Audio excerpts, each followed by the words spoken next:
hit the go button thinking I was live, and then nothing was happening. Okay, now it looks like I'm live.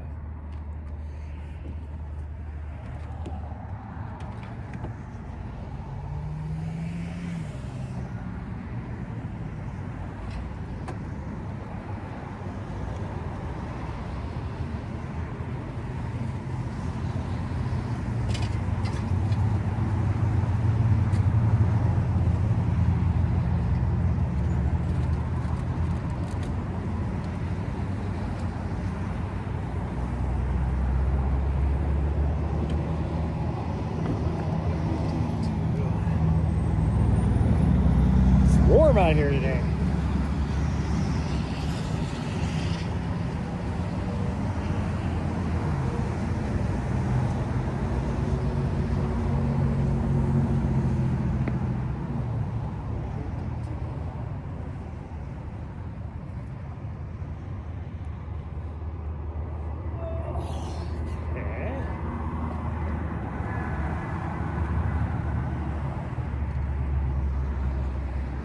I'm gonna go with the Hyperion Max today.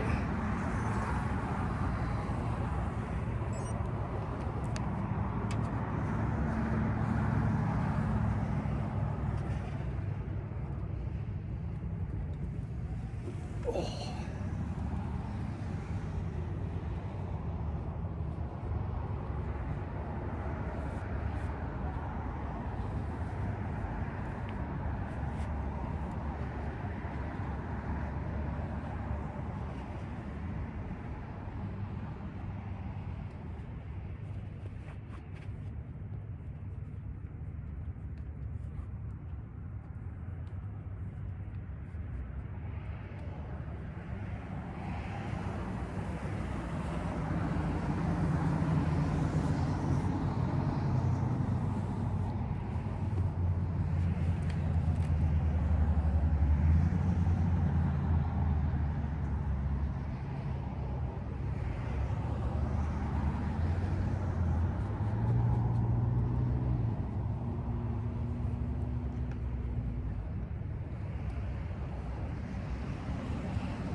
anti-chafe stuff. You're probably wondering, like, what's that guy do? He shuts the door. Now I'm putting stuff in my crotch.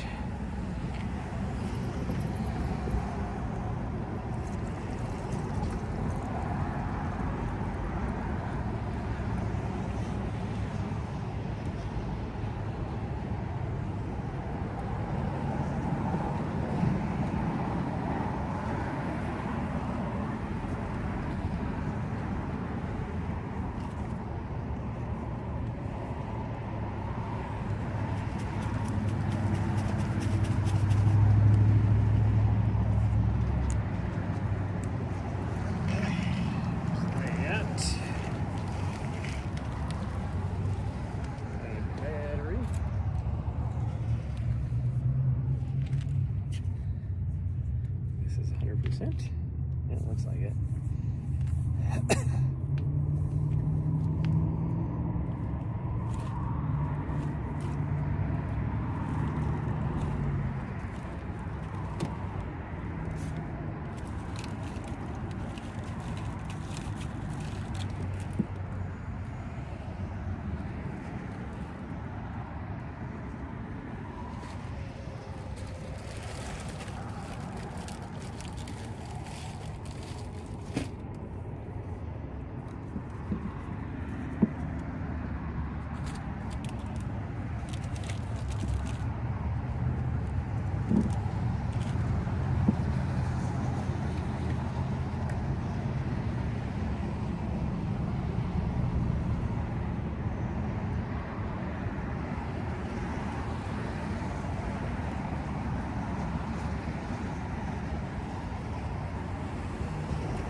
Get a little snacky Uncrustable in my vest.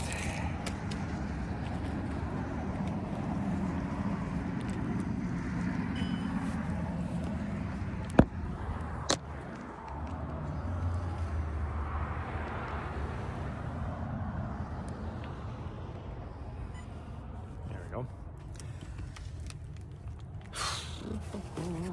Somebody is making their way to the #1 spot. They're about 33 miles behind me, 35 miles, something like that.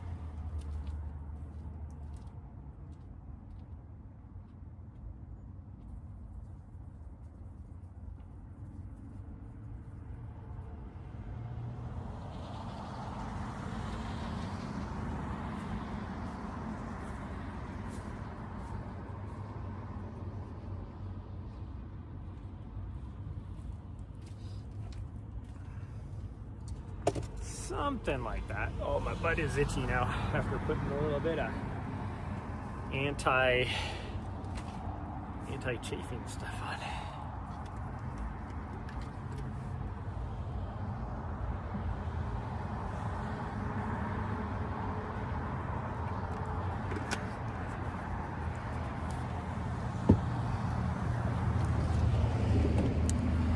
Let me grab some gloves.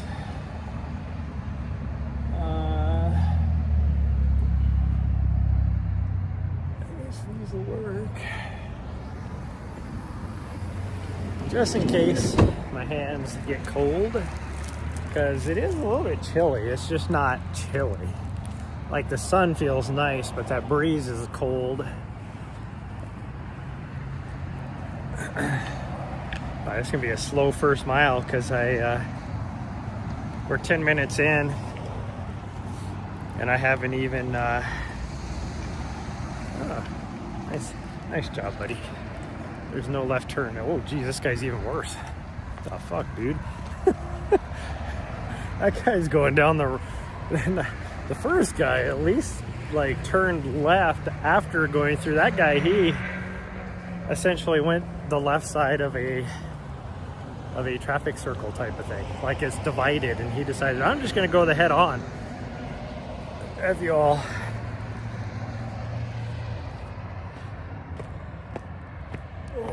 I just can't believe how many people go out the inn,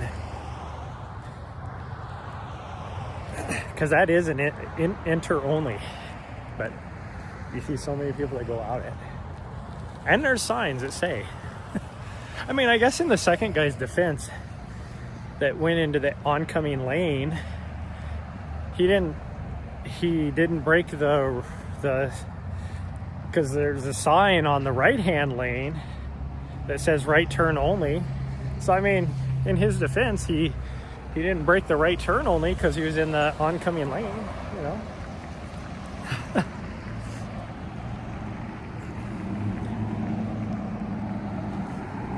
Let's go, people. Look for all these people to frickin' turn so I can get across the road here.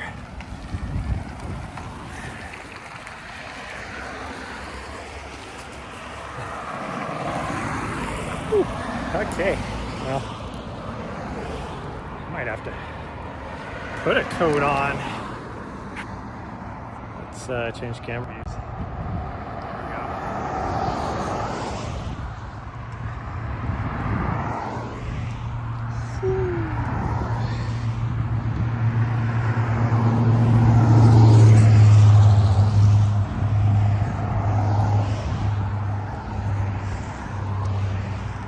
So to put it in perspective, the first day I came out here, I was wearing shorts, but I had on a long sleeve shirt and a coat and a beanie and gloves, and it was the same temperature as it is now.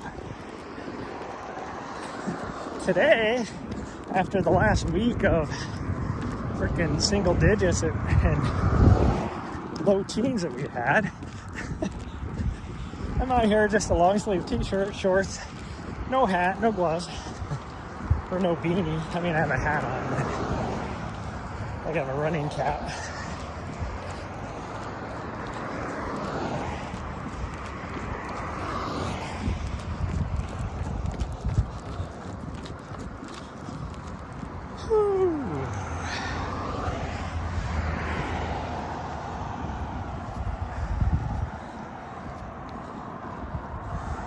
Sure, I've seen this guy quite a bit off to the right. I'm not going to show him to make it obvious. He has a bike and a backpack. I see him around here all the time.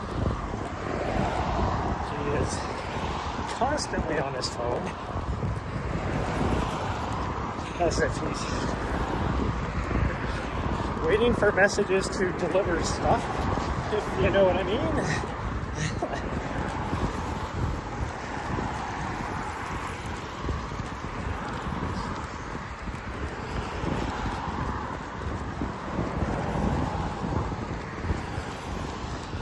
I don't know how it is in the rest of the U.S., but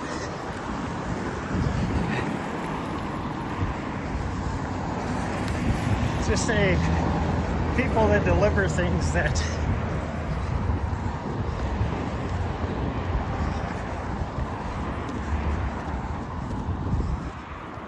might be against the law, we'll say.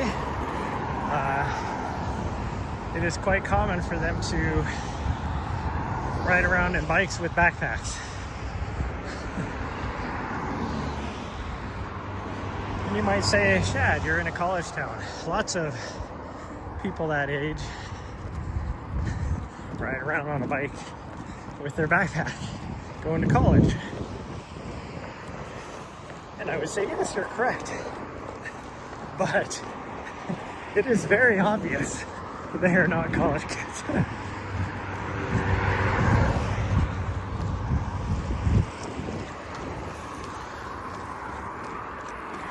Anyway, I did not come out here yesterday, which you would know since I didn't stream. So here's the guy up here. He's on his phone still.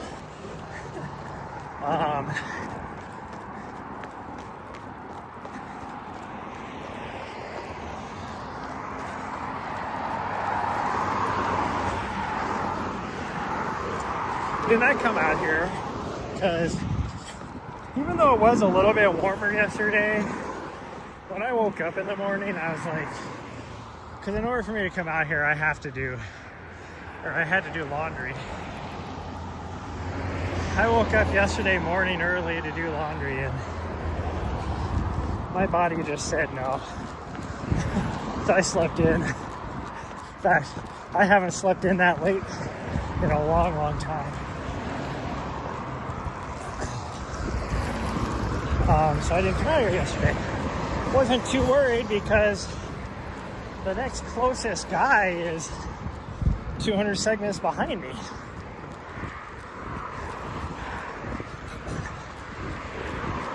Which is roughly 50 miles. Now, I've been noticing this guy climbing the leaderboard. I don't know who he is. I talked about this a couple days ago. I don't know who he is because I can't see his name because I don't follow him.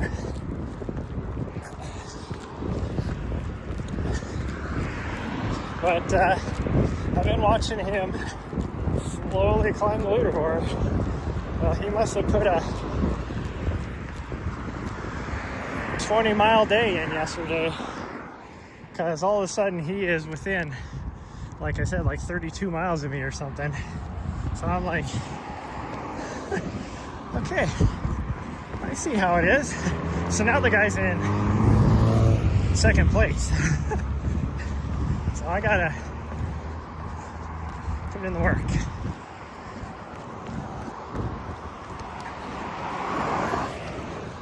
This guy wants to make it a competition. Well, I'll make it a competition. And it's supposed to be pretty nice all week, so definitely not worried about dog care. Now it is supposed to snow tomorrow.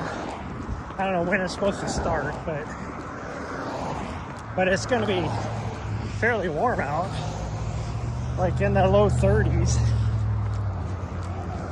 even when it's snowing. So I can run in that pretty easy, and not too concerned about dog care, because if it's going to be warmer, then my dog can sit out here. It's not a big deal.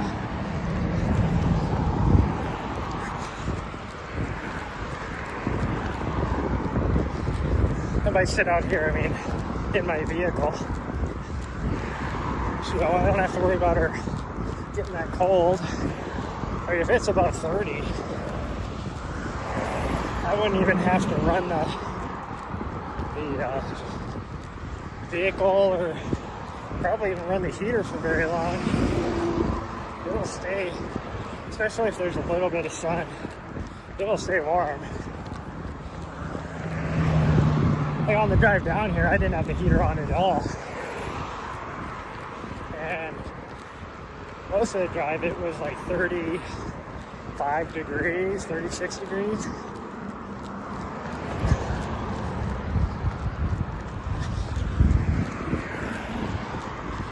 It was 40 when I got here.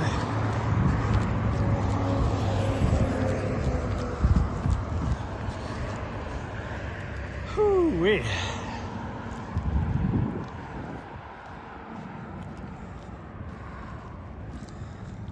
It's noisy out here. I can figure out.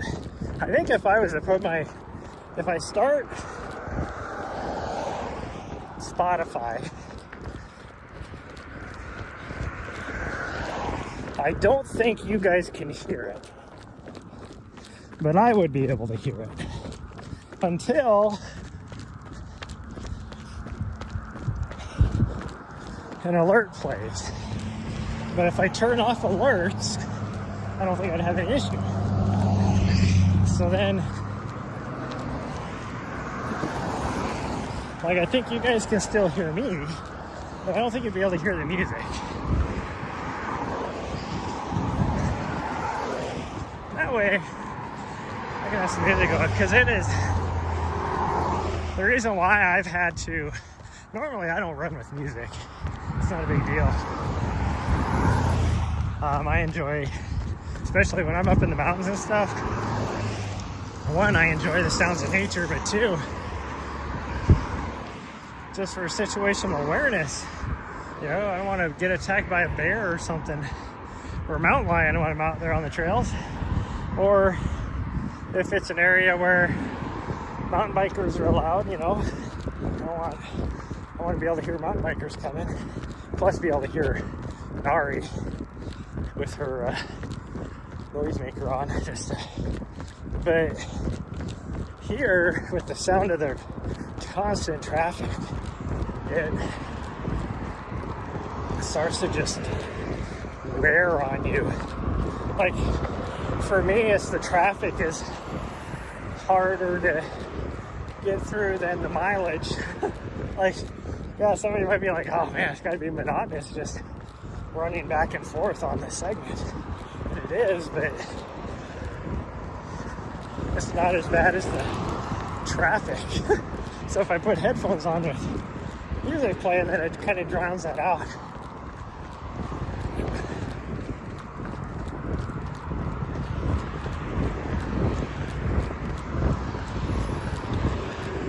So I might mess around with that. So I remember, I'll try and do it like a little test stream tonight, because I don't want to do it while I'm live. So I'll test it on with just a Twitch stream going. Because Twitch I'm not concerned about with DMCA stuff, because I just don't post a lot. That's fine. YouTube though, they're crazy about that. And even though I'm not monetized, because YouTube is so bad about it, it'll actually, not only will I get a copyright strike against my account to where I could get banned, but also it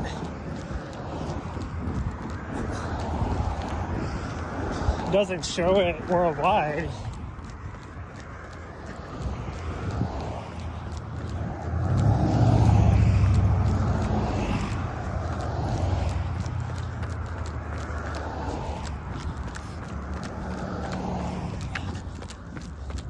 And we're gonna try and get, I think only 20 miles today, but we'll see how we feel.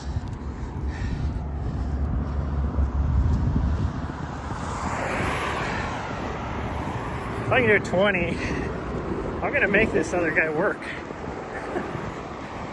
Because he's not gonna catch me unless he's pulling, 50 Ks by the end of the week. And I plan on doing a couple more 50 Ks, or 30 milers anyways. I ended up the other day doing 25, just over 25. I thought about doing a little bit more, but I was starting to feel pretty wore out by then. Like, my legs still felt okay, but the rest of me was hurting. My feet were hurting. My hip flexors were hurting. And I was just depleted with energy. And definitely wasn't fueling myself. properly, that's for sure.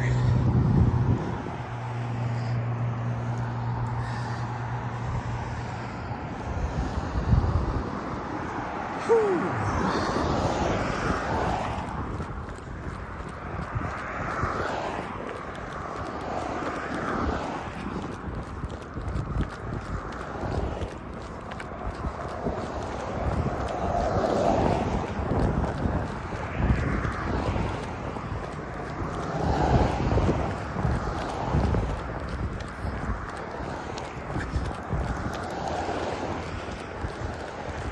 A bit of a breeze, but my hands are a little bit cold, but they're not too bad. I'll probably definitely have to put a coat on or something here in a couple hours, for sure. As that sun starts to drop, because it's over its apex already. Or at least it's maybe right at its apex.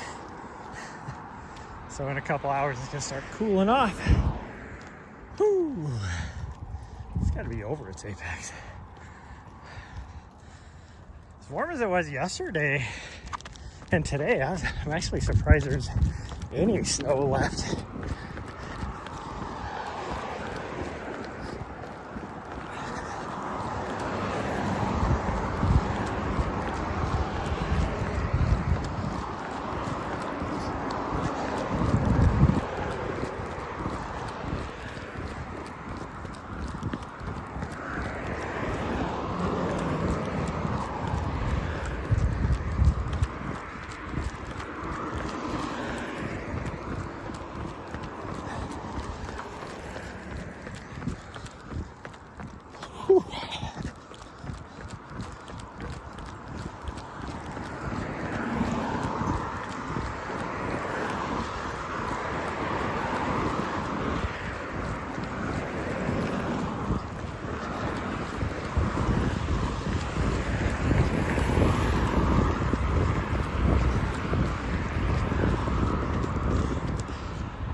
Not gonna lie, chat, is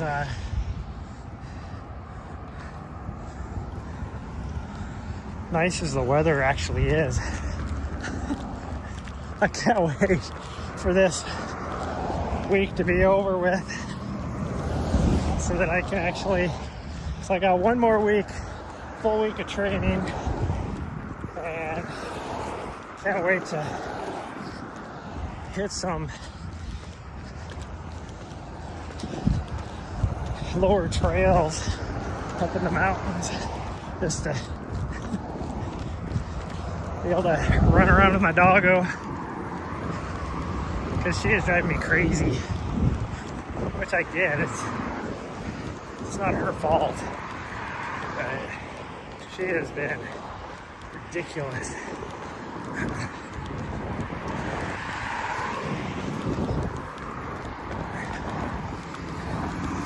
Like last night, every 2 hours, she was waking me up to go to the bathroom. And I know it wasn't because she really had to go to the bathroom. Although one time she really did have to go to the bathroom. She did drop a massive load. I think it was at like 4 o'clock this morning. But it was like, we both went out. Well, I mean, I didn't pee outside, but we took her out to do bedtime potties around 10. And I'd already been asleep. Like, I fell asleep way before that. I think it was like 10:20 she woke me up. And then she went outside. She didn't have to pee that bad. She did pee, but she didn't have to pee that bad. She really just wanted to go outside. But then she was like, oh, well, let's go walk down the walking mall. I'm like, no, freaking, it's bedtime. So we're back upstairs, and she was super restless. Like, would not settle back down.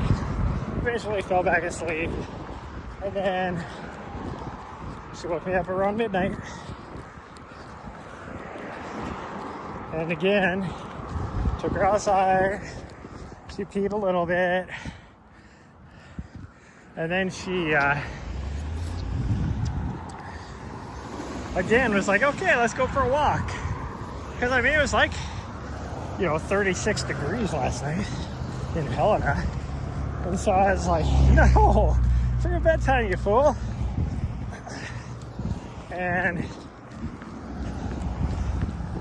she went back upstairs, and again, she was all, didn't want to settle down or anything. And I get it, she has all this energy. She hasn't really been doing a lot for the last 2 weeks because I've been out here doing this. But then she woke me up at 4. And I was like, no, you've been up, you've woke me up every 2 hours. Guarantee you don't have to go to potty that bad. You just want to go outside. And then I hear her sitting, in front of the door, and she has this little inside voice that she uses to let me know that she wants something. And she's sitting on the floor, and I have Pergo flooring, and all of a sudden I hear her fart, and I'm like, oh crap. You actually do need to go outside. You need to poop.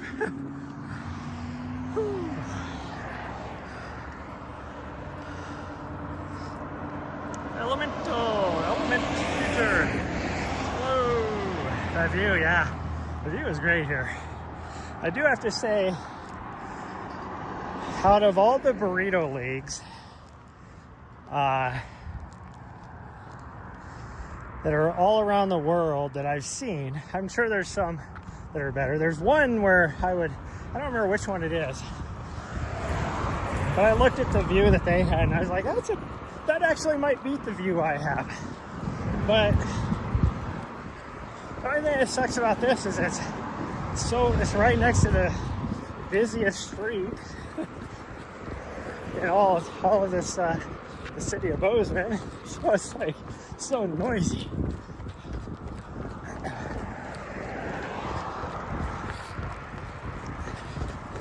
The segment itself over in Missoula, that would be an awesome segment, but their views of the mountains aren't as good. And I mean, our mountains here are better than over there anyways.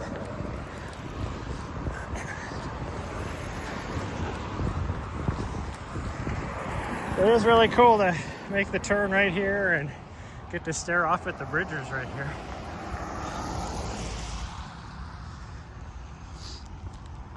Ooh.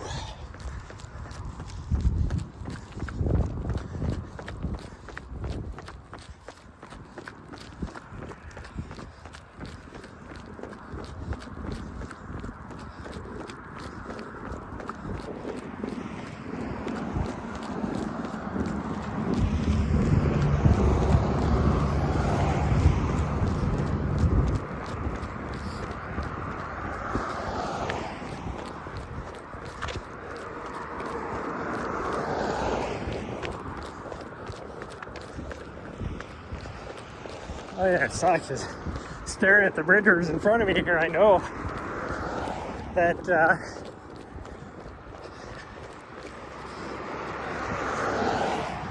as long as you have some micro spikes, you can pretty easily get to the top peak there, which is very unusual this time of year because you'd be post holing any other year if you wanted to get to the top, but we haven't had a whole lot of snow. Like, I've gotten snow all around here, north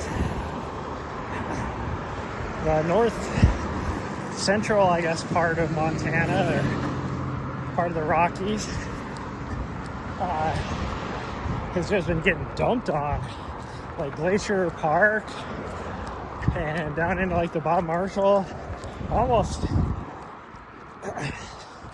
Like I say, probably within like 30 miles north of Helena has just been getting dumped on. But down here, they haven't really been getting a lot. Even Big Sky in the 11,000 footers. Like, I can't even imagine, like, the 12,000 footers in the Beartooths are probably not, I don't think they've gotten much snow either. Or maybe they have, because I do know, like, Yellowstone and the Tetons have been getting hit pretty good, so maybe the Beartooths will be getting hit.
The other day, well, by the time I was getting done, which I didn't go all the way to sunset.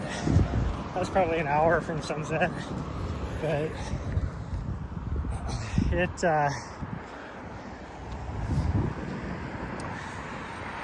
pretty much all the snow had been melted now, or at that point off of the sidewalk. It was still wet. A few places were still a little slushy, but for the most part it was all melted, which was kind of funny. I'm the only one that had started off. When I started out, it was still pretty snow-packed and slick, and I was the only one that was out there for that long.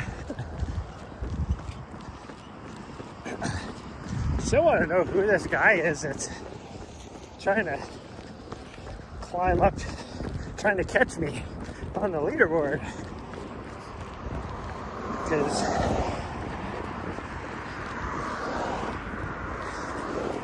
I don't know when he comes out here, but I'm out here for 4 or 5 hours. I get out here, anywhere from like 10 o'clock to 1 o'clock, really. And then I'm out here for 4 or 5 hours, and I haven't seen anybody else other than the ones I know.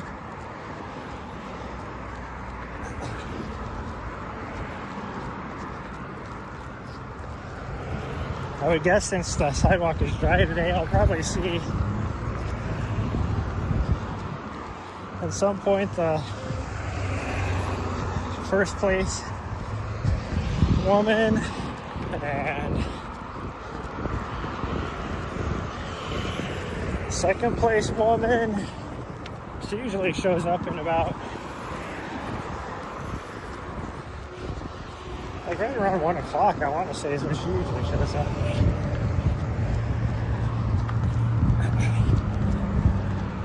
And then fourth place male, he usually shows up around 4. But he only does like 6 or 8 miles. But as far as I know, who would be the third place guy now, Jeff Garmeyer, isn't back yet. So he's gonna be soon to be in third place himself, as long as he comes out here and does like 8 miles. Would that be enough? I think so. No, I think you'd have to do 10 in order to take over.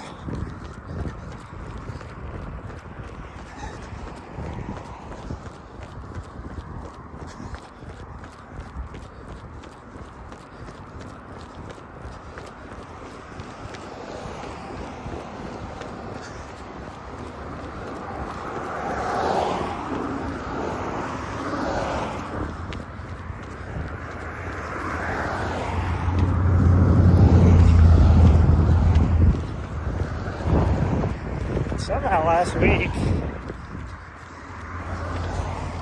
even though I didn't run, there was 2 days I didn't run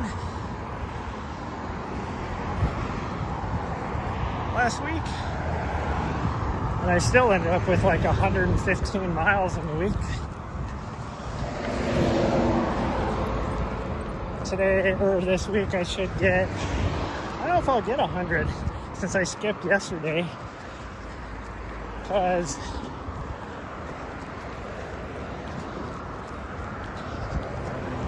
this ends Saturday night at midnight, so I don't know if I'll do much on Sunday. I will, but it's not going to be a lot. It'll be enough to get my dog out there. I need to try and call my mom too, because she really wants me to come visit her, and it has been a while. But I can't really take the time to visit her. But next week,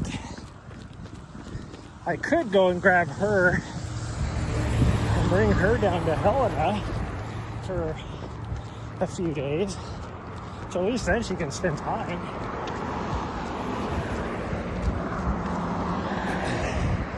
And I know she would like that. But she tried to call me yesterday and I didn't even see it. I think I had my phone on silent, which is quite often what I do, because my pet monitor in my van, there's no way to like just put it in suspension. It's like, I'm not in the van right now, it doesn't matter, I don't need it. But it's like every half hour I get a friggin' text message because it's too cold in the van. It's like, nobody's in the van, nobody cares.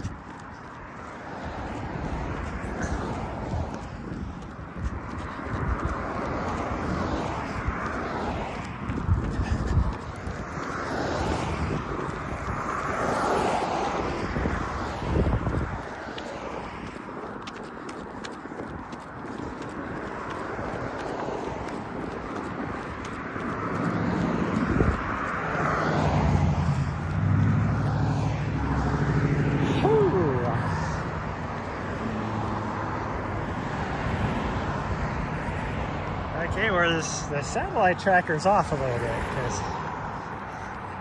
I just hit 5K. It still says 4.7.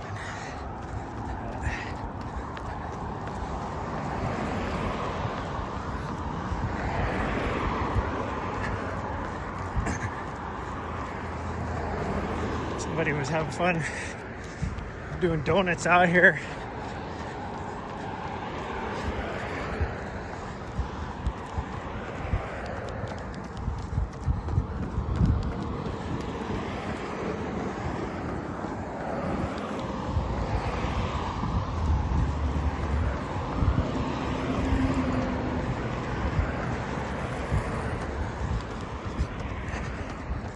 The other day when I was out here, I mentioned how slick the little driveway going down here is.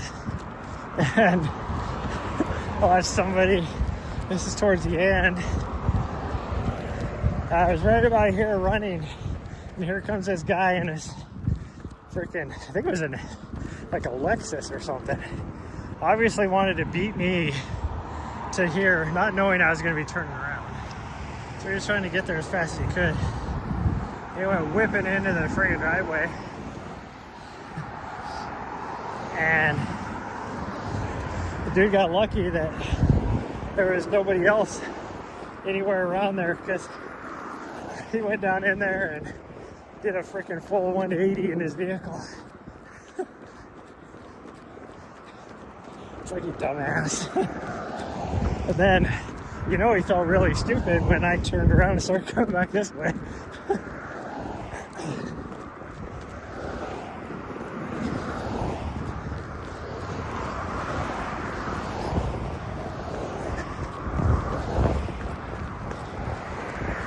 So even if I was going across the driveway there, it's like you would have had to wait like at the most maybe 3 seconds. Like,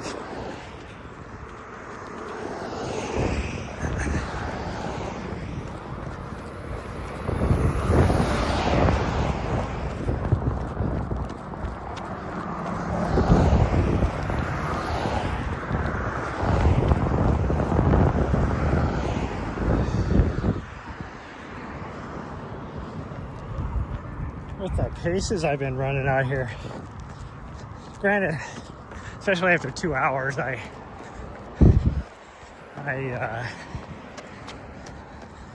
you know, walk till the sign right here and all that. But I'm like, gosh dang, I feel like I'm running fast. My paces are like 11.5-minute miles. Well, it makes sense because you're having to stop and change direction. Because I was like, am I going to be able to run the pace I need at Jackpot at the US 100-mile championships?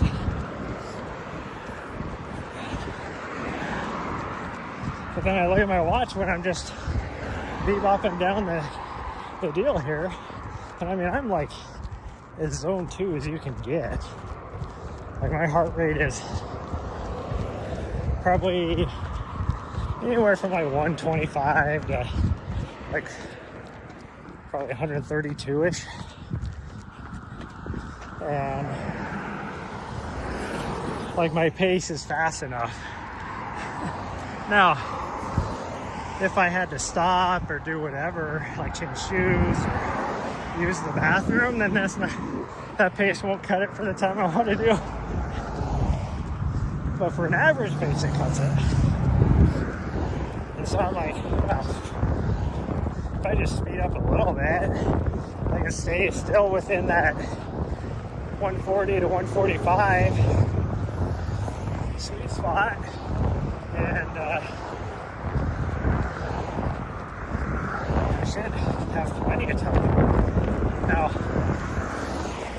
I do know I'm going to slow down further along as I go, but on that course, even when I start to get tired, I can usually shuffle the pace I need to, that I've been shooting for. So if in the first like 50K I'm banking, you know, time, I should get, first 50K I should have close to, you know, 30 minutes banked up. Hopefully that's the case. saw my little yappy buddy over here. He's outside, barking at me every time I get to the end there. Which is funny because he has a husky friend in there too. You never hear the husky, and they're known to be vocal. Although they're more sassy vocal than just barking at something.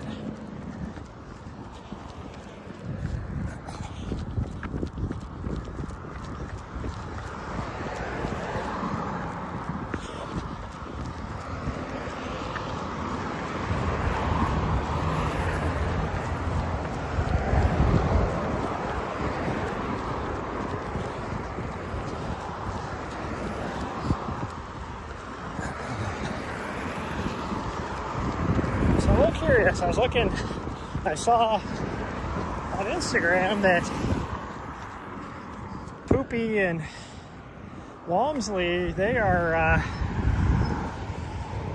spending a lot of time together training. And not only that, training on the Black Canyon course. So I'm like,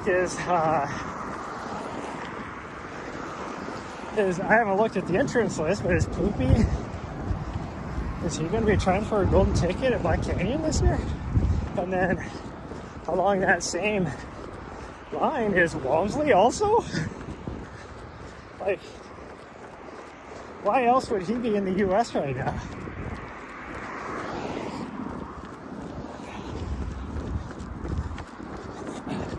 Because he could be doing, you know, more schemo type stuff over in France. So it's like, Walmsley might be trying for a golden ticket to go back to Western. I wouldn't think he wanted to go back, but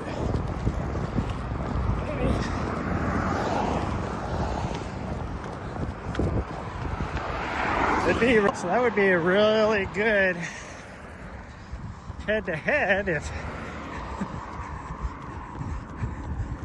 you know, you got Killian, who arguably is the GOAT. But then you got Walmsley, who is arguably the US GOAT.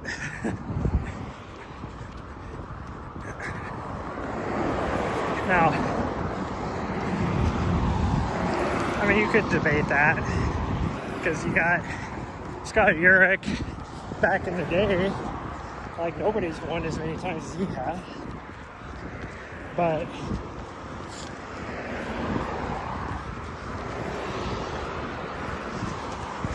back then, you could also argue that it wasn't as competitive either. Like, his times aren't near as fast. But then you could argue on the other side that not only has running technology changed, but advances in nutrition and cooling techniques, all that kind of stuff has grown. So could he have been faster? Probably. Is this guy gonna go? Yes.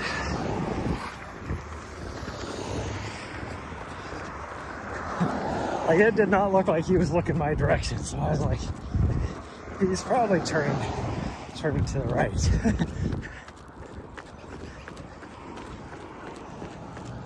And I know, so I don't know, I might have to work Black Canyon this year, because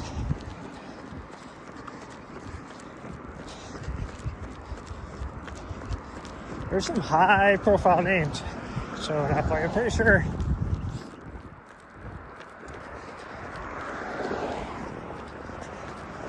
like Des Linden, I know, is running the 50K.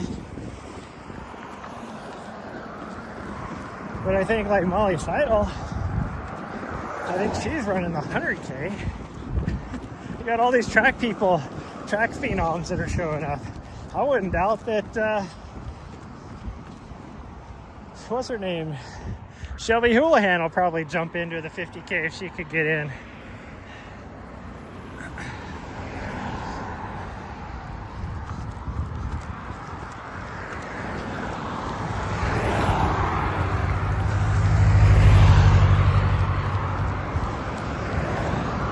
funny how every year it seems, no matter what race, really, but it seems like the race to watch within the race is the females, not the men, and it's usually the men that,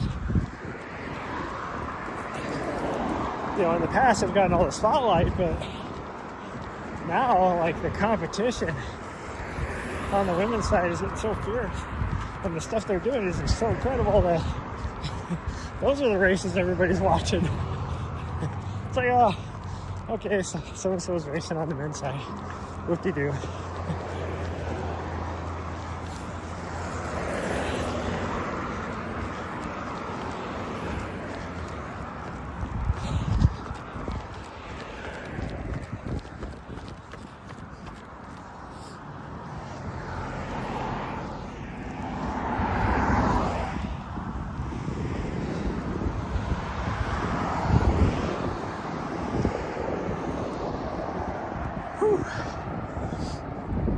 Wind breeze is picking up a little bit, but it doesn't feel too bad right now.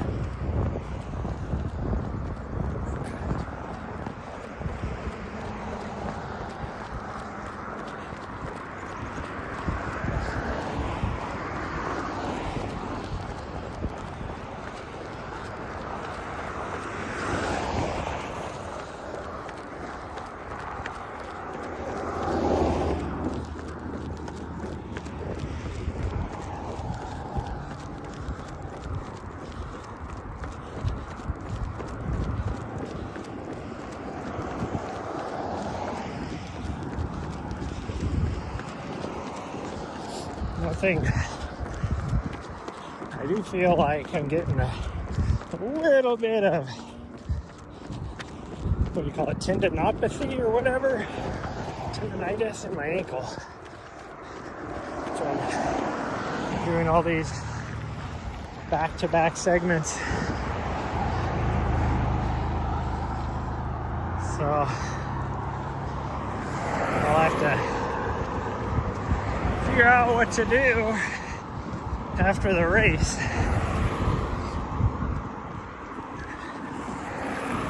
Because my next race after that is, like, I'll sign up for like smaller races just for fun. Try and, but it's funny, set the more, so this is a tactic I've used for years. And I've talked about it in the past too. But on Seth Moore's latest video, he signed up for a race like a couple days ahead of time. And he did end up winning it, but definitely not that fast. Like, you could tell his fitness isn't there, and he took quite a bit of time off.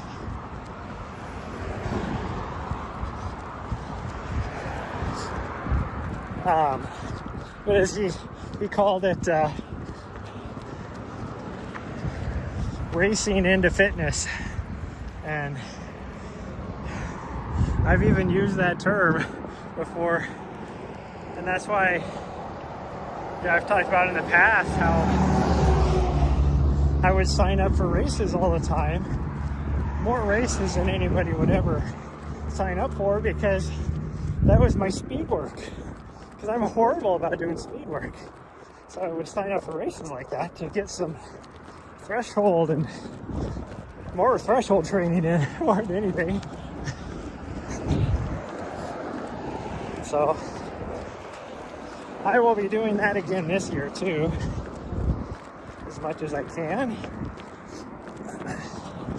I need to talk to Zach and find out what their plans are this year,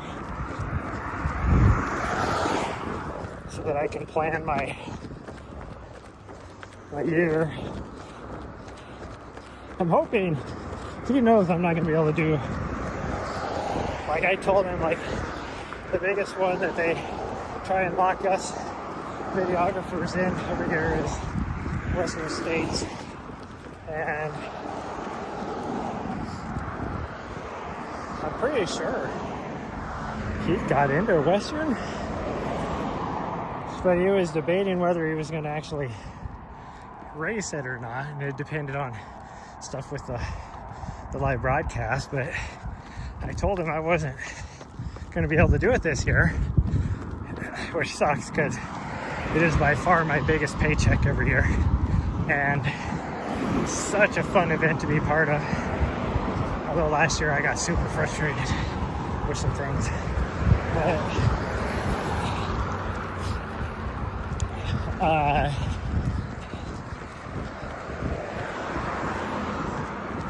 almost feel like I used to be their go-to videographer.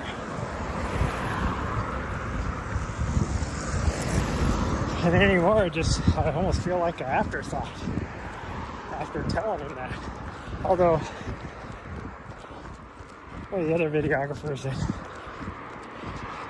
has been contracted with him too, he now works for them, but he works for them in a different aspect. So it's like, they won't be able to use him as a videographer much anymore.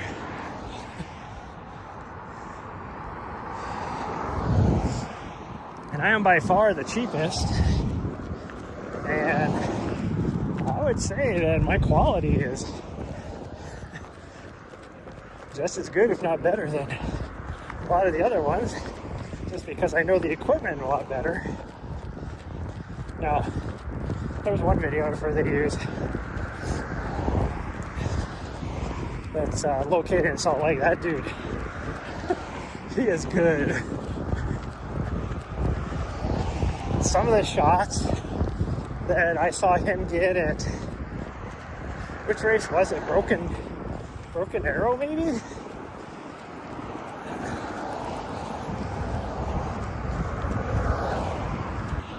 But I have no problem using their equipment either. I think he just needs to, like in sometimes I will actually use their equipment over mine, because if I have to pack in, their equipment is way lighter than mine is. Like their camera is lighter. I guess not their equipment, but just their camera. Because my camera probably is 3 times heavier than theirs.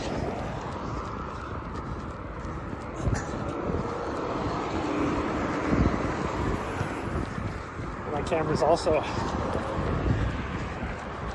in most aspects, way better than theirs.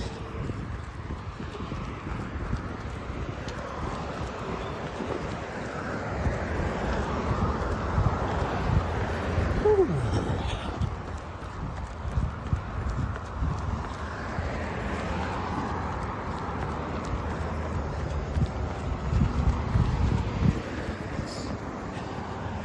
It's the Pepsi truck. I love how, like, your big Coke distributing trucks are just huge, painted Coca-Cola all over it. But it always seems like most of your Pepsi trucks is like just a white truck, and then they have like the Pepsi symbol on the door. That's about it.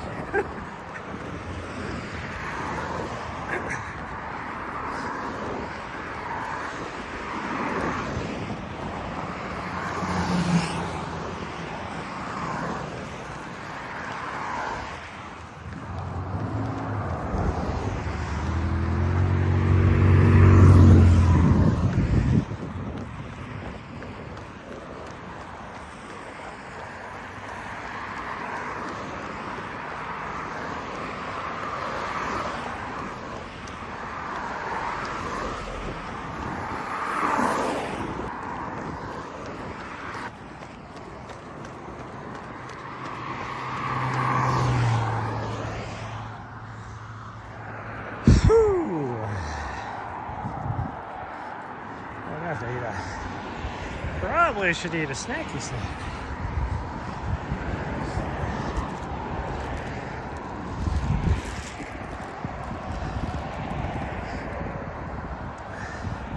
Over to. Will you work in 10 minutes? No, some guy, I have no idea who he is, but I kind of mentioned him a couple days ago that I noticed there's this guy that is slowly just kind of climbing the leaderboard. I have no idea who he is because I don't follow him, so I can't see his name.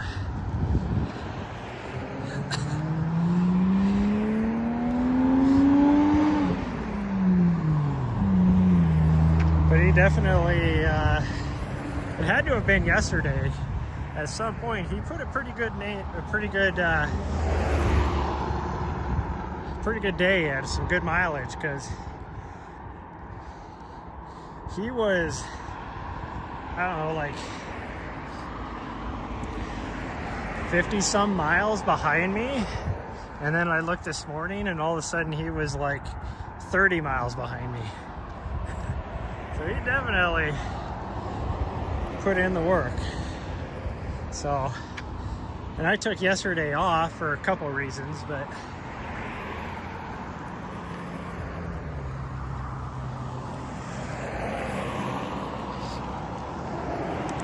I'm curious who he is, because he's had to been putting some pretty good days in, but I don't know when he's doing it because I'm here all day and I've never seen the guy.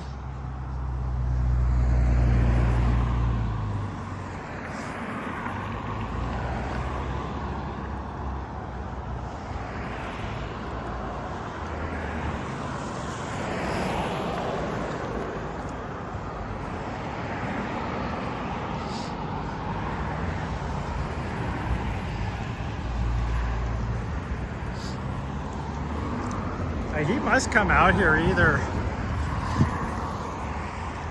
really early morning or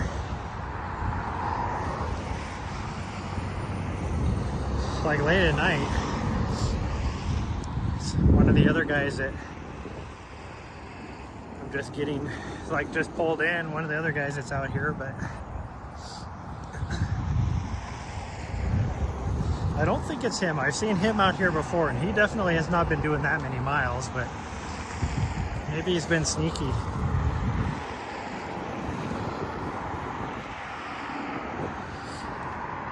Maybe he comes out here, does like 10 miles, and then comes out here and does another 10 miles later on or something.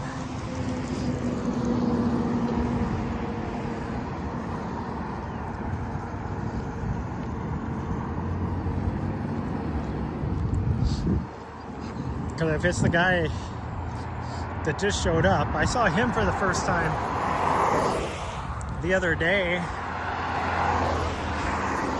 but he was only out here for an hour and then he left.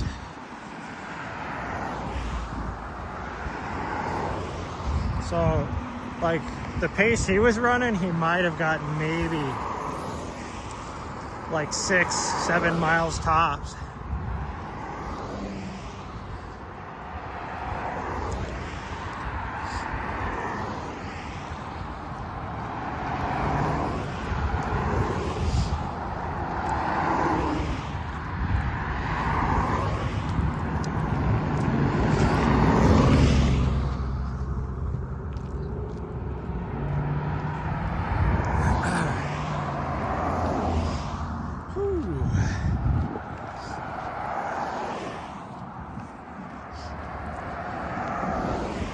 Just recruiting. It's actually really nice out here. It's like 41, 42 degrees, something like that.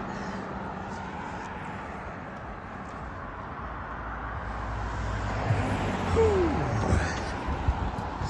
Okay, ate myself a little peanut butter and jelly crustable, or uncrustable, I guess. We're good for another, I don't know, 45 minutes so. I'm going to try and keep on my nutrition a lot better. So,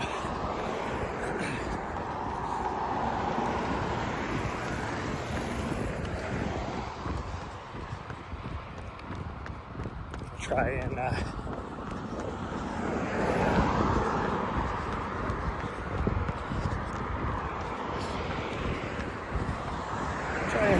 least 200 calories. I'm not like, my intensity is not up there, so I do not need to be doing 300 calories an hour. I'm just gonna try and do 150, 200 an hour. I should be okay.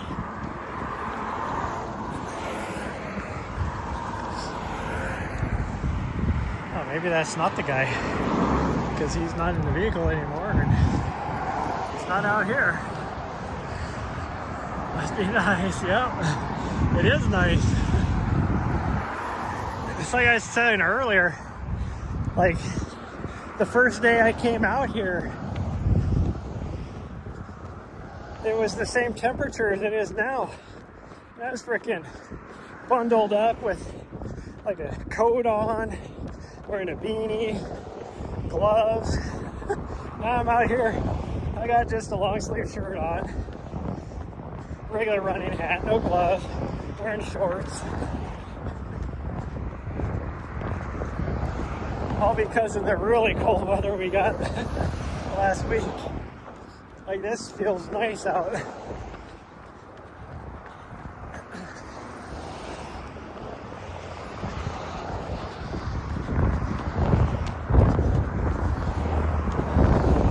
But it's funny because, like, when I used to live down here, we used to always joke about, you know, our first day of nice weather where it would be like 50 degrees, and over by the college is there's an area there that we always used to call Roski Beach. It sits right next to Roski Hall, which is one of the big tall dorms, and it's like all the girls would be out there. It'd be like 50 degrees and sunny, and everybody's out there laying in the grass in Roski Beach, sun tanning. It's like anywhere else where you actually would suntan, it'd be all bundled up in a freaking puffy jacket, you know?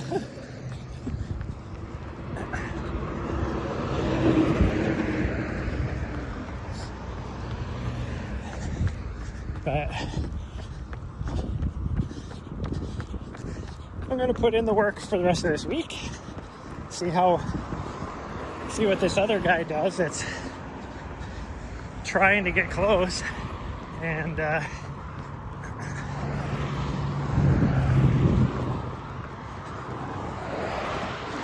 do what I need to do on the last 24 hours. Like, I'm prepared if I need to.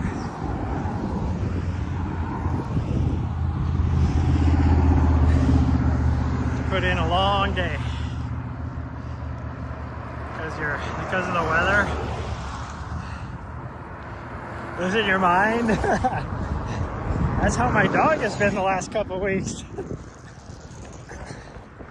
She has just been such a butthead because, you know, she has all this energy. I haven't taken her running at all.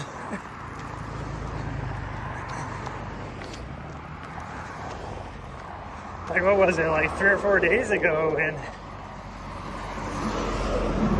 towards the end of my run, I took her out here and had her do some seggies with me.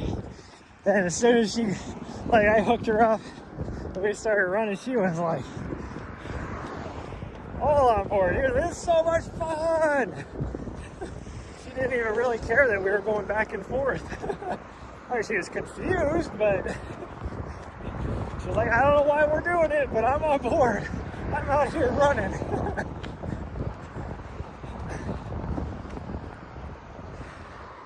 So I can't wait for this to be done, because,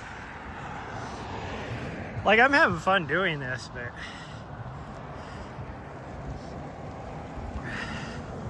too late in the morning, yeah. Walk to the gym 5 a.m. while it was dark. Okay, that sucks.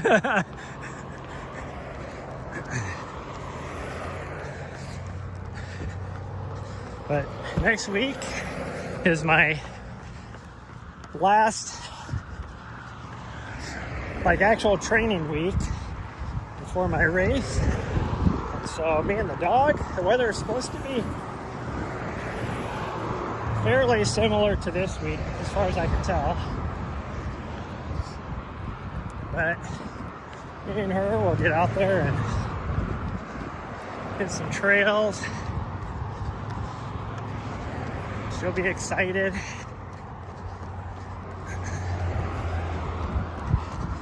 And then I start my taper, which is not going to be exciting at all.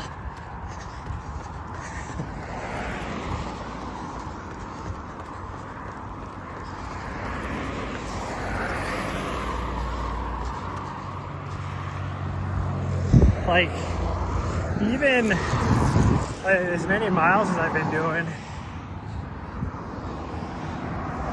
if I take and don't do anything the next day, even the other day when I did 30 miles, I didn't do anything the next day, and I was going crazy. My legs were like, we got to do something.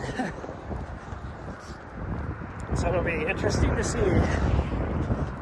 Like, I'm gonna do my last day of significant mileage will be 10 days out. But I don't know, we'll see.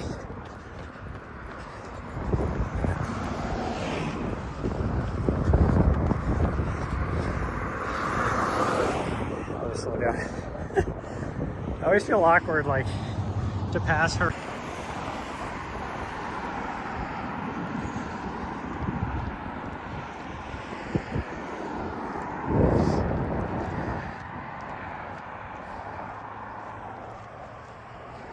Probably gonna have to do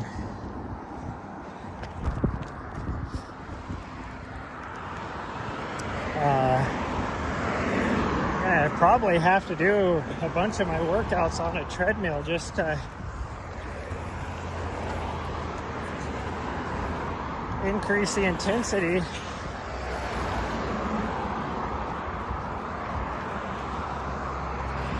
Versus doing a lot of miles.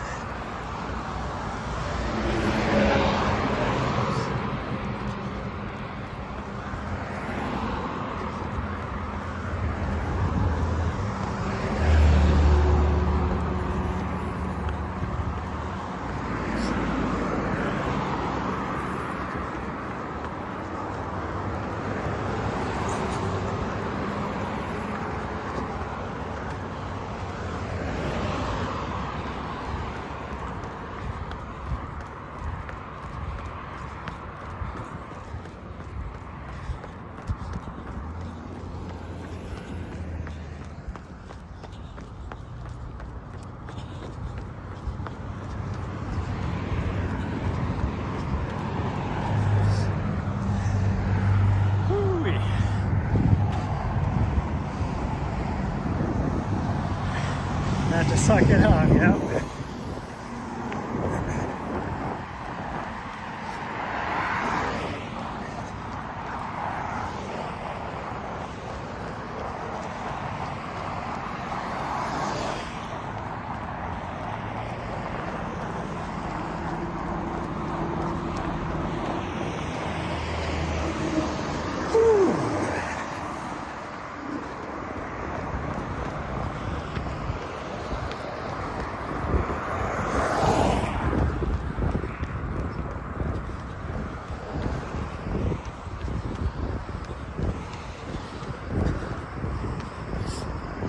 I mean, really, this whole Burrito League thing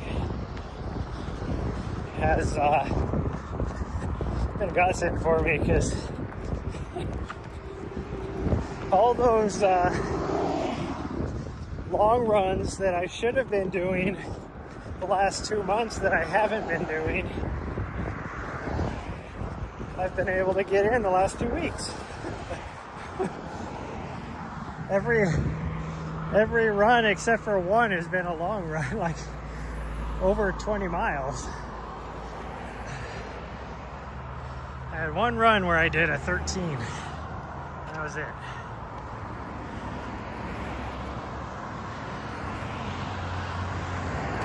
knees age though afterwards.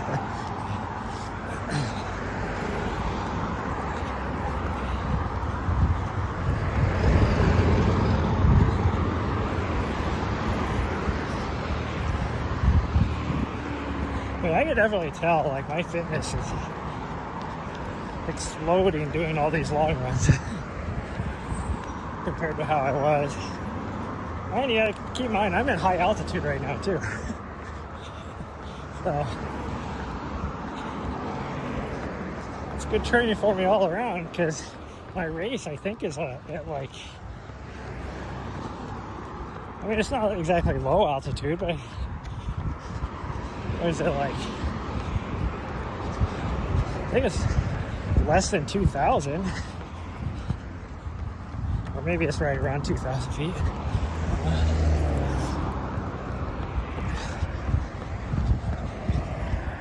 Whew.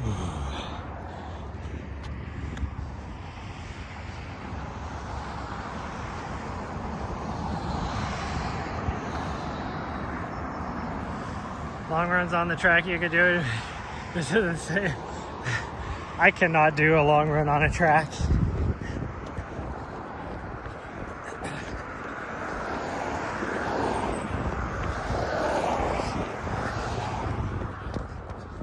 I can't do long runs on a track. I can't do long runs on a treadmill.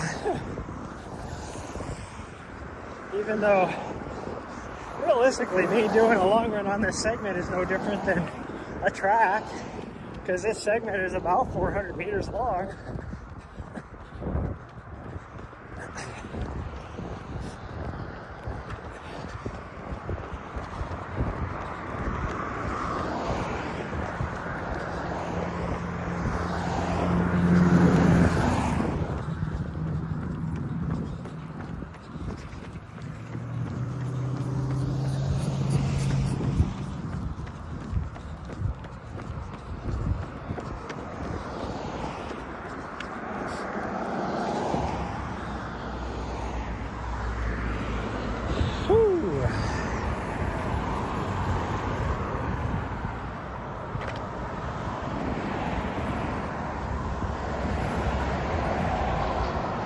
You're so bored, yeah.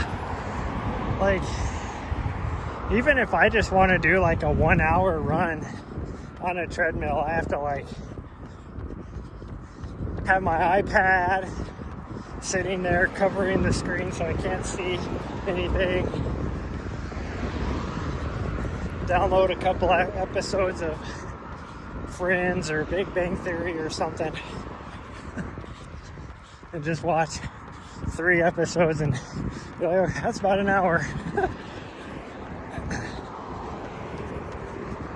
But treadmills for me are so tough because, like I said, it's very boring and it's really easy to just hit that stop button.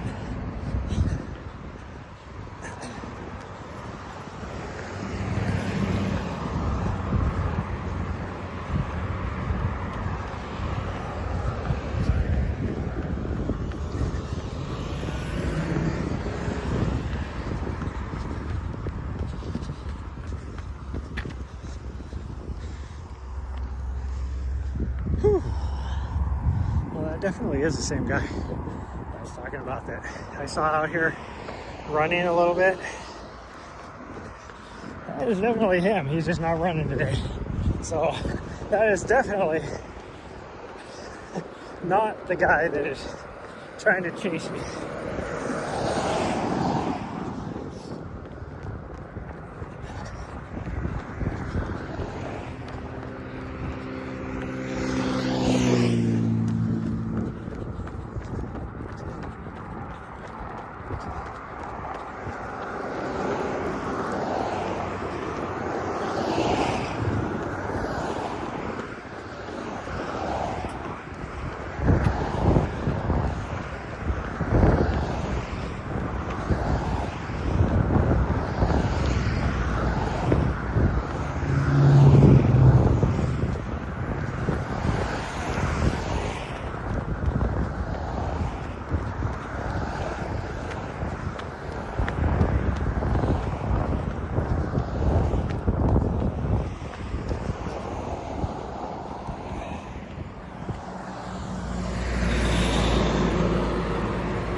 Your trails are a little janky.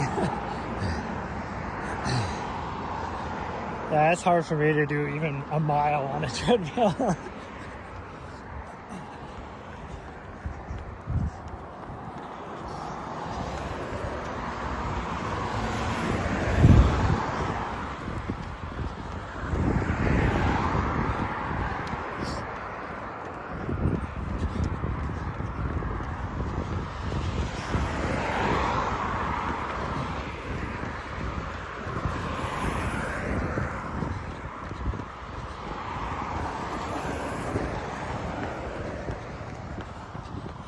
It really sucks, like the gym I go to,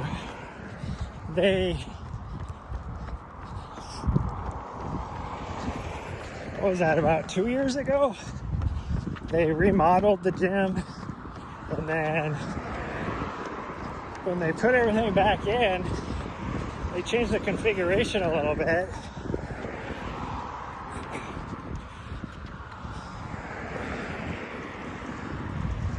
And it's just weird now, like,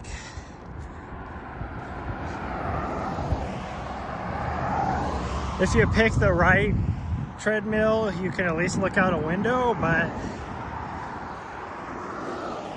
you're just staring at the building right next to you. It's like now you don't even get to see anything. Nope, nope, nope.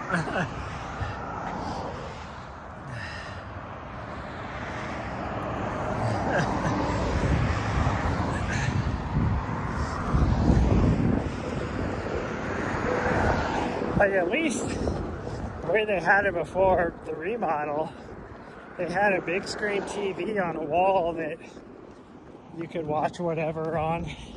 And for me, it didn't really matter what was on, it was just something to watch. Well, then government cutbacks and all that, they got rid of the big screen TV because they weren't going to pay for the cable bill anymore for it.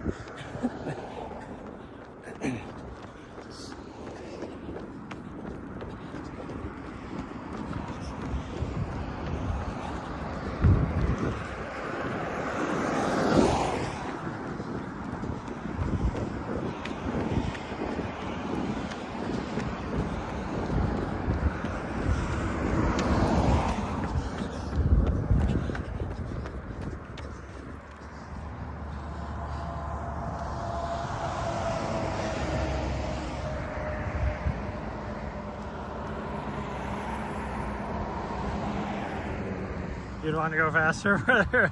See, I could care less how fast somebody else is going next to me. Now, I used to mess with one of the senior leaders when I was stationed in Helena. We had one of these other, that's weird, Coca-Cola truck over here. Sounds like it runs on propane. And it might. Who knows? But anyways, I used to mess with him all the time because he'd be on the treadmill next to me, and I'd just reach over and hit the stop button on him. He'd get so mad.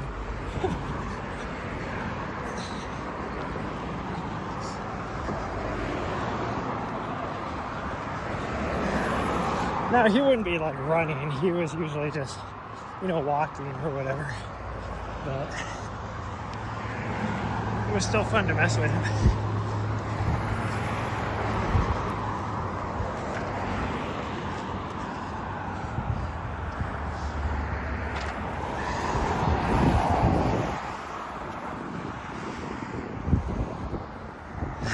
We're pretty long there. Yeah, I am not competitive like that necessarily. Like, if I'm in an actual race, I'll be a little competitive, but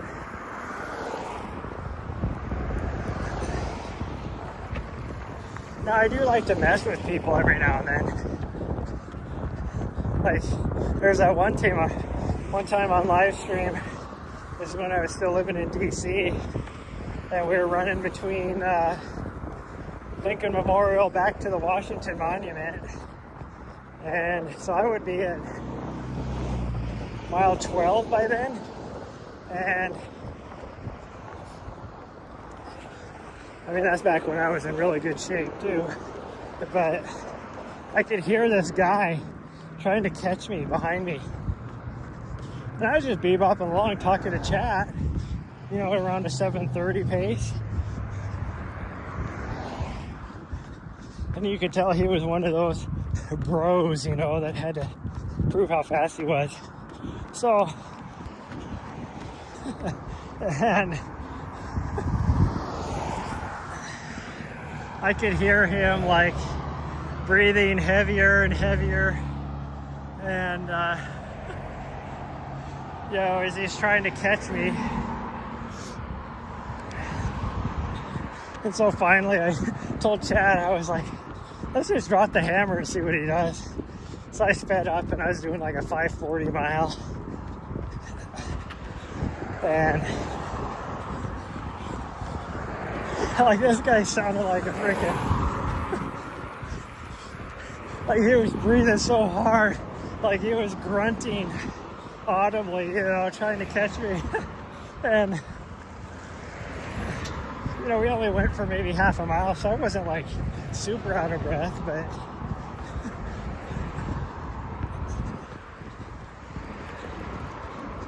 I think it, how'd it go?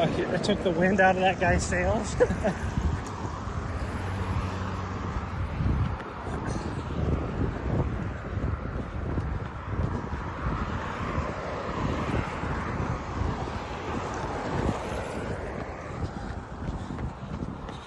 So I would do stuff like that, not because I was competitive, but just because I like to mess with people.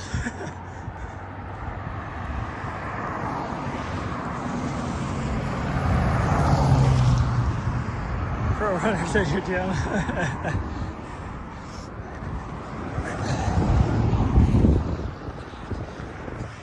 Well, even as fast as I was back then, would not be able to do that in this town. There is a lot of pro runners, and even just what I would consider an elite runner, just because they haven't gone pro, but they have no intention of ever going pro. They're just elite runners in this town.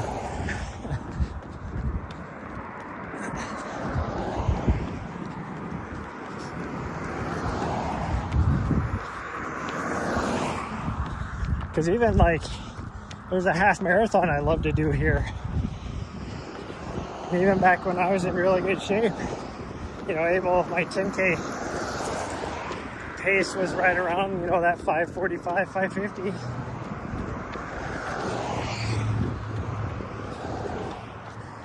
And I'd show up to the half marathon here thinking I'll do pretty good. Especially being that it's in like March. It's on whatever weekend is close to St. Patrick's Day. And our treadmill runners.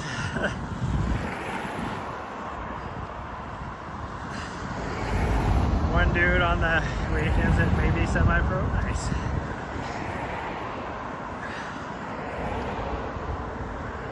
Track and treadmill. Yeah. But I'd like race. And I'd have a pretty solid time, you know, like low 120s. Because like I said, it's high altitude here, so it's tough to race. And you're pretty much the first half of the race is you're going uphill. And then of course it's downhill coming back, but then also with about 3 miles left to go, you join the course with all the 10K and 10K runners.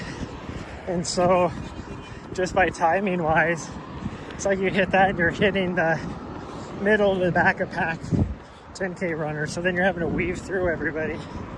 So it slows you down a bit too.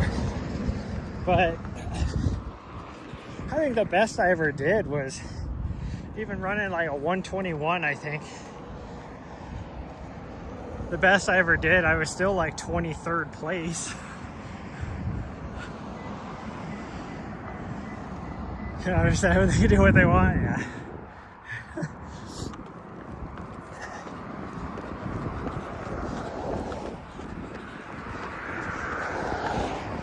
Well, that's like up in Helena on my 10K sidewalk route,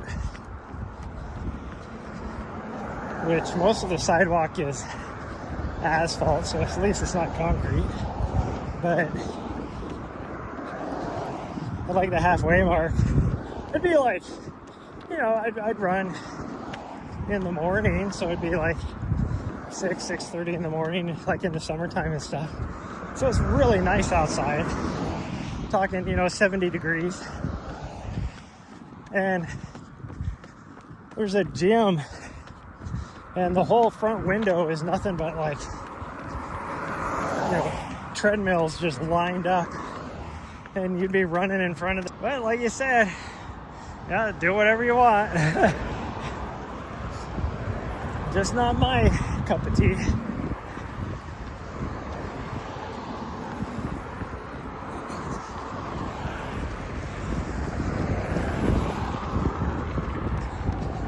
Oh, what's my phone at? I have to plug it in. Get up here. Whew.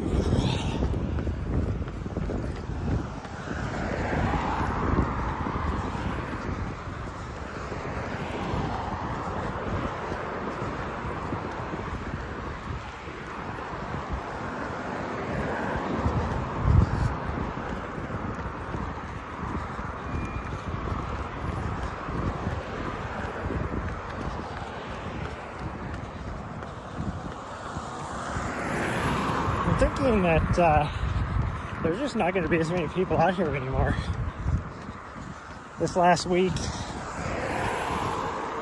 because those that are, you know, way behind, it's like, why would you come out here? There's no reason for it. There's it, yeah. I'm going to do my best to keep that. You're dying over here. Yeah, you gotta get that running.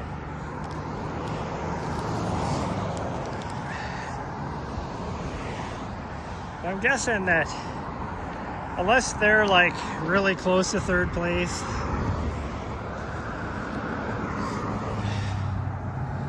or in the top 3, nobody's gonna be out here. So it'll be like 6 of us out here is all.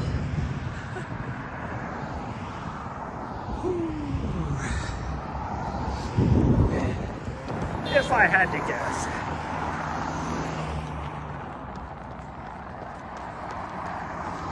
Because this is not everybody's forte. Coming out here running on a sidewalk back and forth.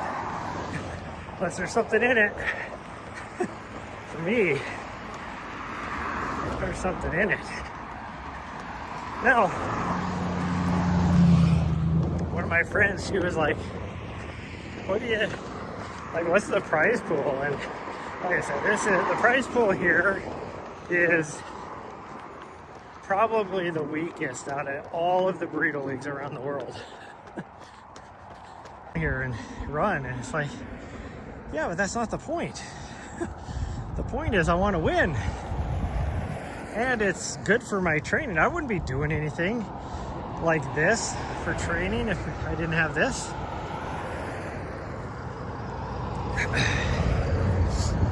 Like I said earlier, the timing of this is perfect for me.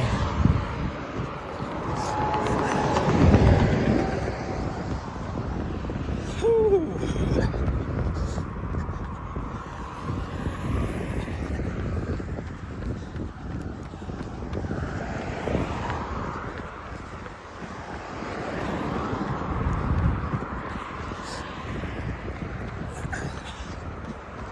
Like I said, I could tell my fitness is increasing leaps and bounds by me being out here. But that first day, I did 20 miles. There was no way I was going to run the next day, and I didn't.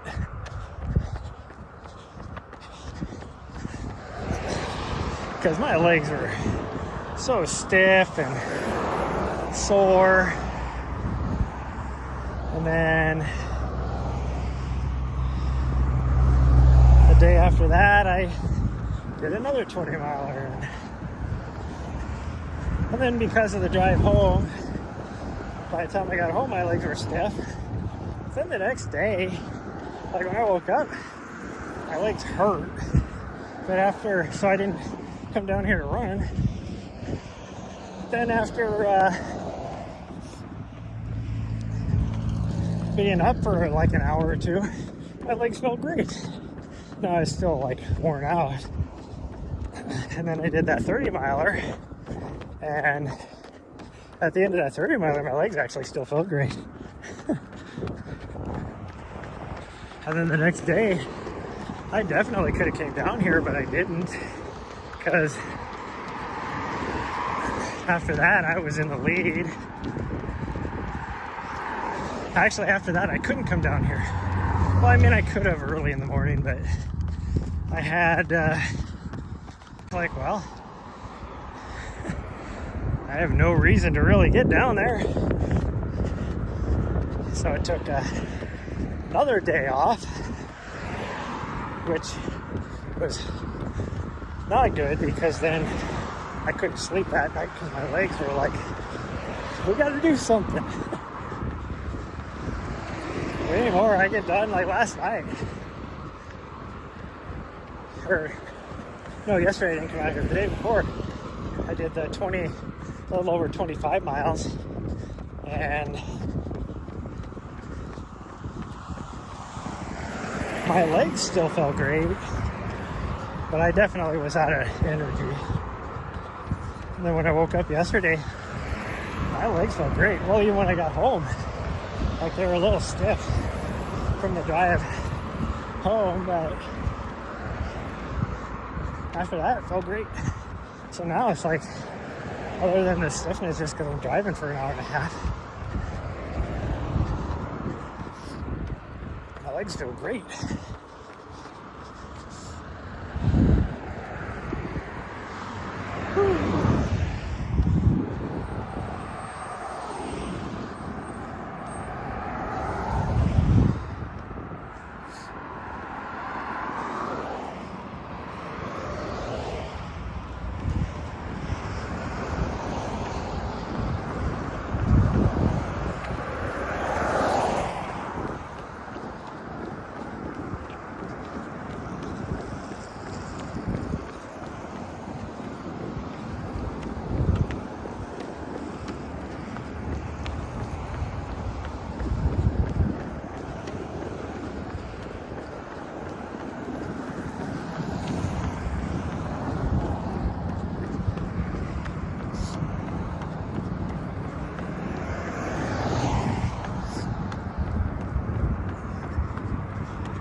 What the people in this little casino think about people just running back and forth here all the time, or the people at Napa across the road.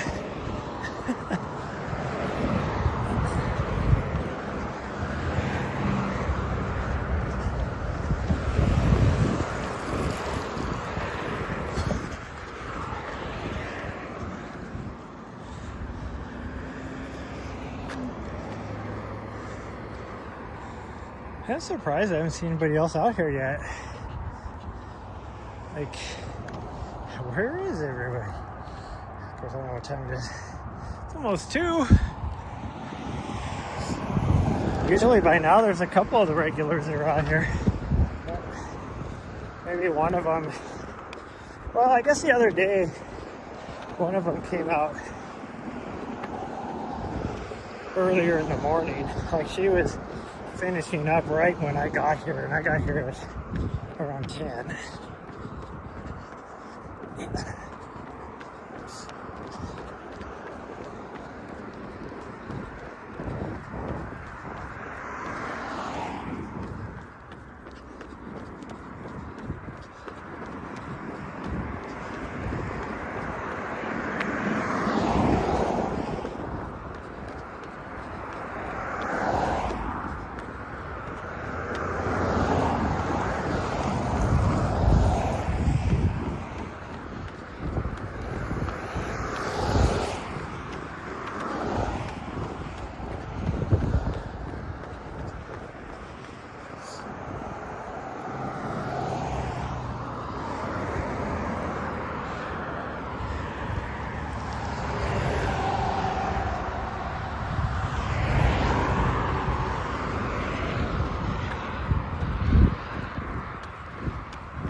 Whew.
Hoofties.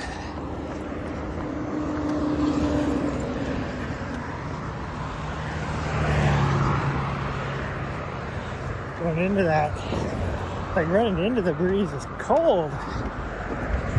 And I turn around and go this way, and it's like, oh, now I feel it. It's like hot.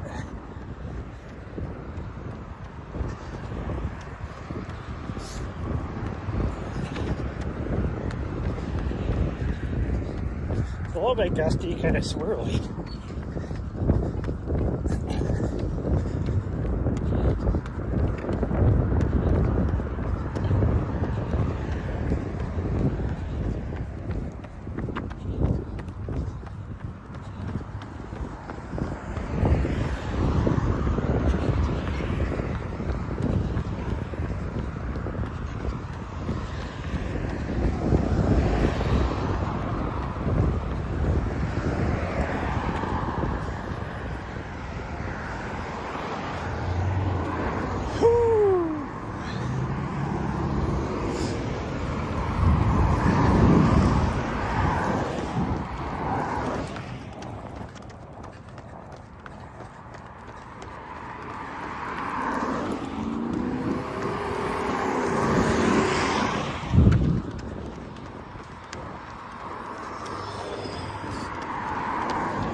Whew.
Should have another bit of nutrition.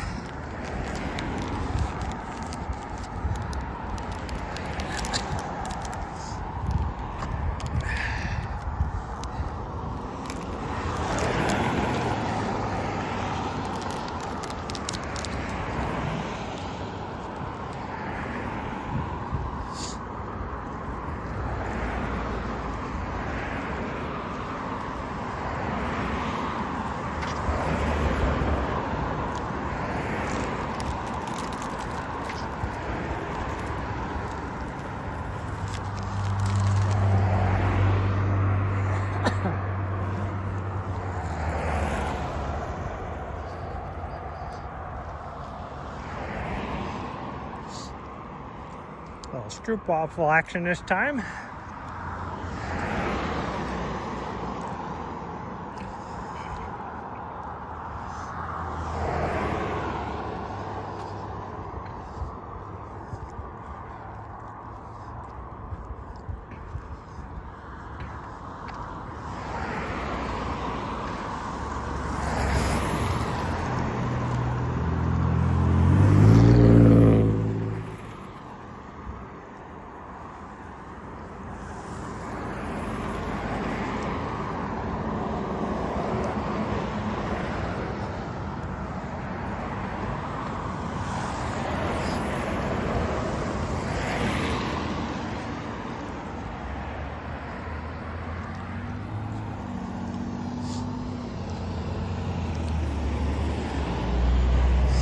People at the burrito place right here, that's one of our sponsors for this. It's probably like, gosh dang, that guy's always eating, but he never stops in here to get a burrito.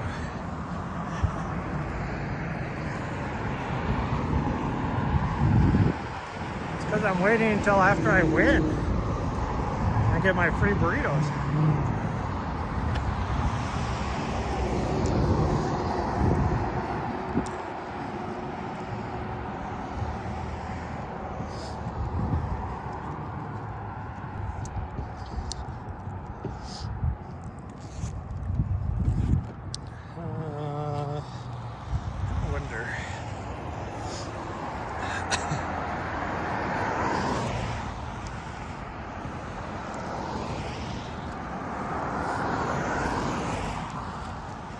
Have my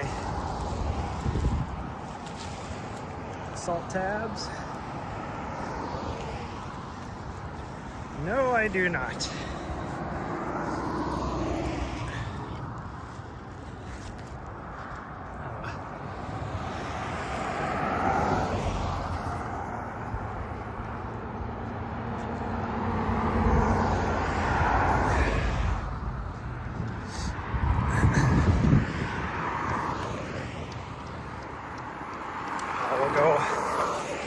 We'll go a couple more miles and then I'm gonna have to run over to the van.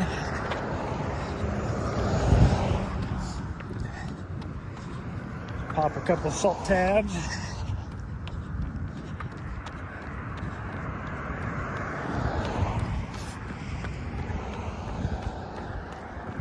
Oh.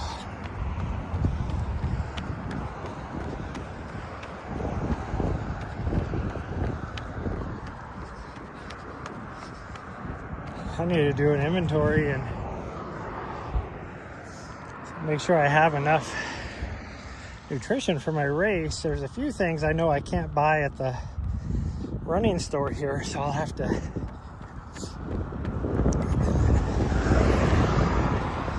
buy from like Amazon or something.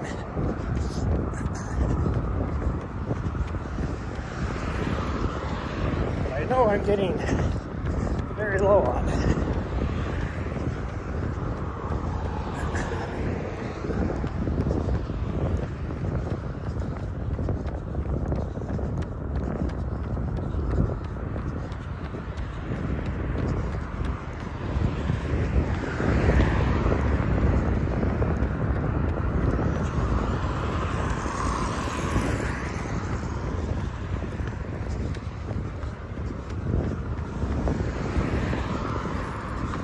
Kind of funny, like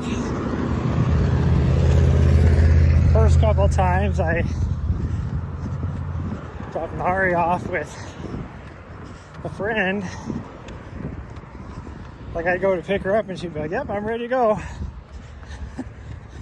And then now, like the last couple times, it's like she sees me getting ready to go and she's like, no, I'm staying here. It's way more fun here. Like she even gets, like as soon as you could tell where we were going this morning, when we turned off of the highway to go towards that neighborhood, she was like, started getting so excited.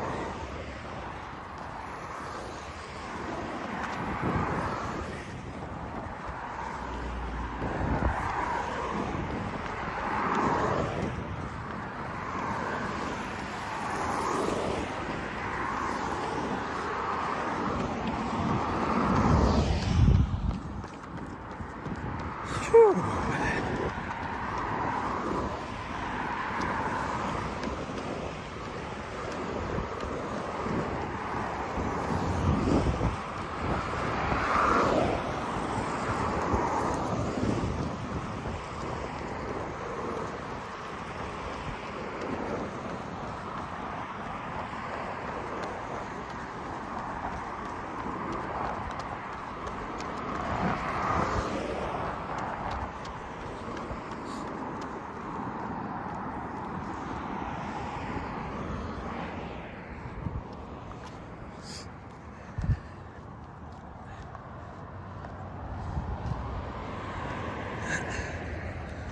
Smash Peaks are looking pretty freaking awesome out there.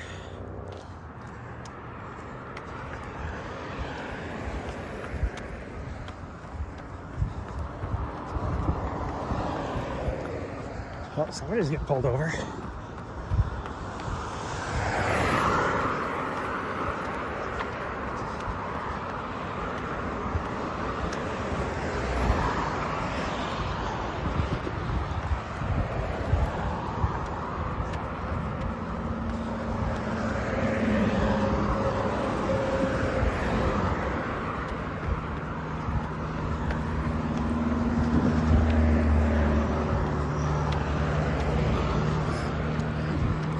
That is such a cool area out there. It's all wilderness, but if you ever get a chance to come to Bozeman, definitely spend some time back in those trails. There's a lot of really cool lakes, like alpine lakes up in there. As far as like climbing a peak or anything, there's no trails really that go to any of those peaks. You have to go off trail, but you can do it.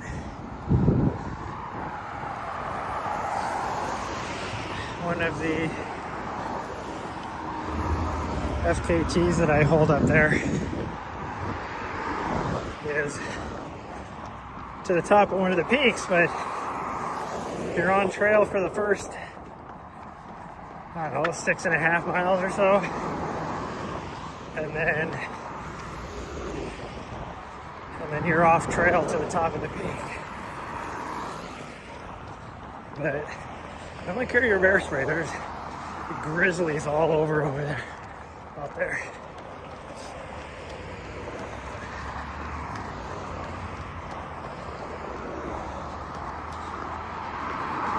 Very popular. A lot of those lakes back in there, popular for hiking and camping next to the lake. But it's only really your diehards that go back there, because like the closest lake, you're hiking 7-8 miles back in. But the views are awesome.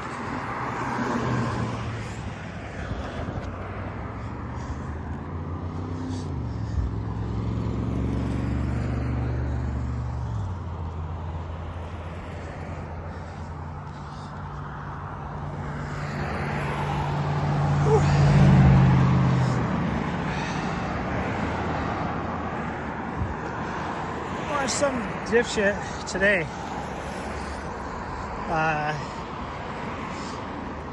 on this section from the last light back there. even know how he got over there. But because all of us are like the traffic. Like this traffic is flowing like this. And then all of a sudden here comes some dude in the center turn lane. And he's just driving down past everybody in the center. Like faster than the flow of traffic. And he wasn't turning. It's like, dude, that's not a freaking travel lane, you dipshit. And then it wasn't until up here that you finally saw him get over into the other lane, because I think all of a sudden he was like, oh shit, I'm coming head on with people. Yeah, no shit, dumbass.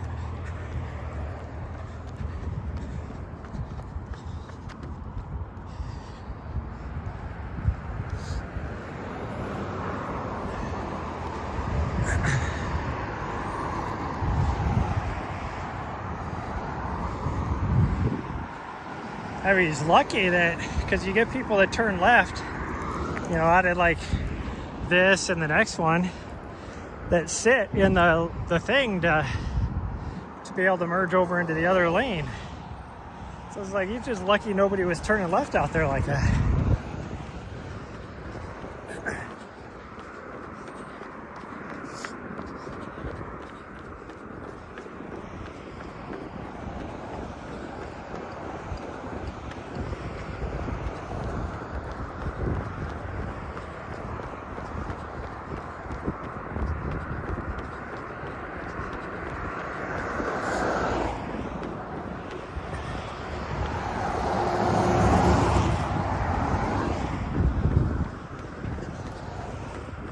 I think we're gonna go hit the van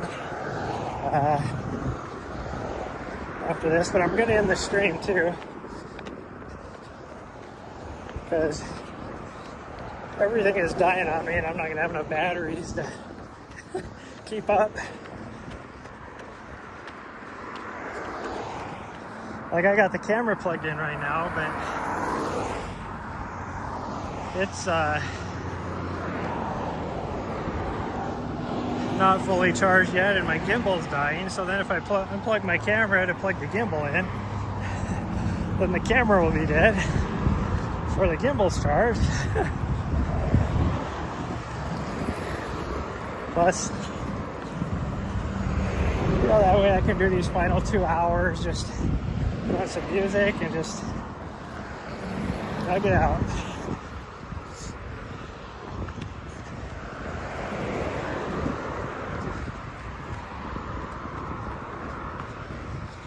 Then I gotta stop there anyways because I gotta refill, grab a little bit more nutrition. I think my water's fine, but I'll probably just drink a little bit of water when I get there.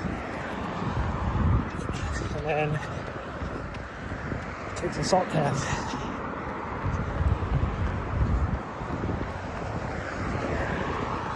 But I mean, if I feel good, I'll go for 3 hours. But I don't really want to go that long because I'd like to get here. I think the snow is supposed to start later tomorrow, so I'd like to get here early, which means I don't want to get to bed late.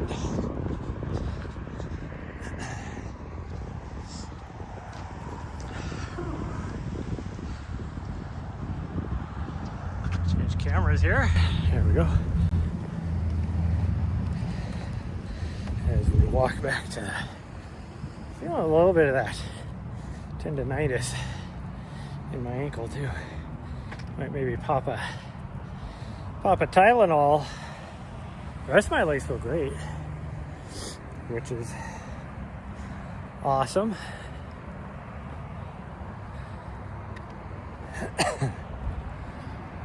Somebody's probably going to show up and hit the segment while I'm refilling all my refilling stuff.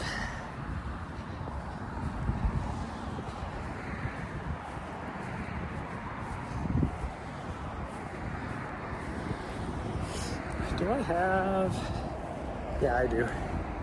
So I wonder if I had like a light coat in me with in my jacket. I got my rain jacket, so if I start getting cold, that'll definitely be enough to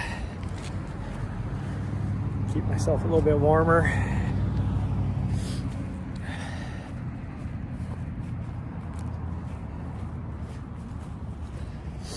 Okay. Well, that's going to be it for today's stream. I mean, I'm going to still be out here for a little bit, but we're going to knock out some miles, make sure we do enough to maintain first place. I am still going to try and hit that 1,000 segment mark by the end of the week, but we'll see how we do. I'll get at least 80, if not 100, depending on how long I'm out here today. But, yeah. Anyways, that's gonna be it, everybody. Thanks for joining me today, and I'll see you guys tomorrow morning as well. Bye, everyone. Love y'all.